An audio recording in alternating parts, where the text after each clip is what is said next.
So, okay. I was trying to film this video while driving and almost died like 4 times, so I decided to pull over and explain what just went down. So I just left a listing appointment. The owner of the property bought using his VA loan. He's military. He bought using his VA loan back in 2013, and he bought at the top of the market. So in Fayetteville doesn't appreciate very much. And he tried to sell a couple years later, and the real estate agent at that time told him that he was, you know, there's no way you could sell, you'd have to come out of pocket thousands of dollars, which is totally true.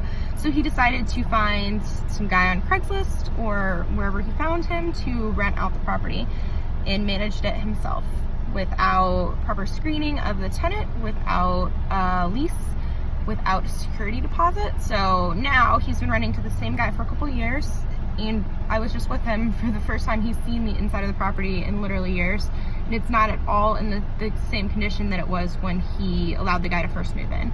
So he's now looking at having to do a substantial amount of repairs in order to even bring the home up to a condition where people are going to be interested in buying this property. So, not to mention, the tenants are a couple months behind in rent. That's a bad situation.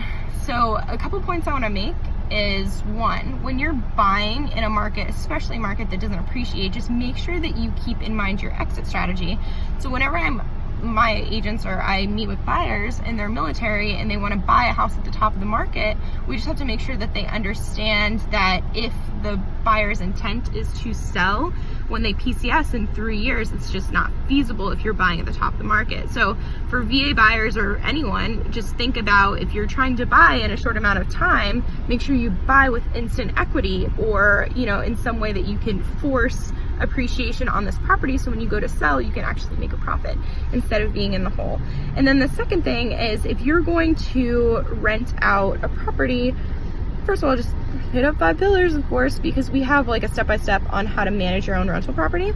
Because for me in particular, for my first 9 units, I manage them myself. And after you know, listen to enough Bigger Pockets and you build a system. So I built a system, and I have like a step-by-step checklist on how to manage your own rental property, do's, don'ts, and then also the forms that go along with that.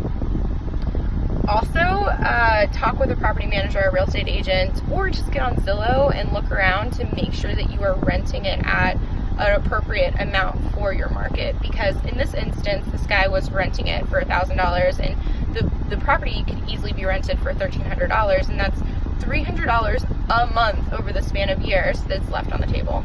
So that's just my little 2 cents for today, and I hope everyone's having an awesome